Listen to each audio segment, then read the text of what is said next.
In October of 2018, we learned that 3.5% of the population is required to ensure social advancement.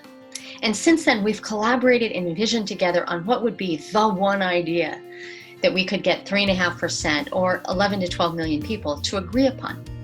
As we time traveled to 2039 and looked back on what it was, we were caught up in the imagining process of getting millions of people to agree on a path forward. So this kind of thing, is easy to see how that 3.5% can happen, because the frustration that people feel across the political perspective, I can't imagine that it's been like this before, and it certainly is catalytic. And so when I talk to people who are very conservative, I talk to people that are very, progressive, I talk to people in the middle, this common sense is this isn't working. Several of us started to believe it could be different, and enough people started to believe it, and their behavior followed their belief.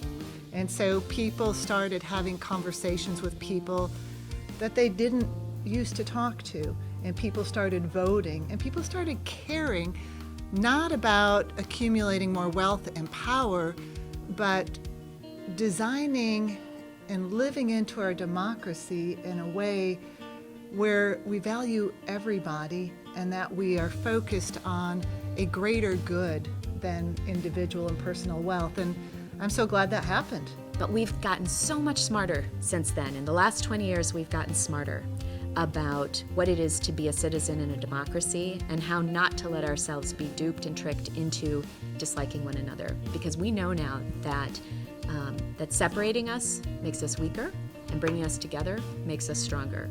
E pluribus unum was the phrase we defined at the outset of this union, and it's one that I still embrace today, out of many one. And we know that now. Empowering people and changing the incentives in our political system. So in 2019, there were good people in politics, but we had bad incentives. So they had the incentives to do all the wrong things, to try to divide us as a country, to try to portray the other side as evil. And we've changed that about the system. So the same good people who are in government, who are running then, now have better incentives to actually get things done on behalf of Americans.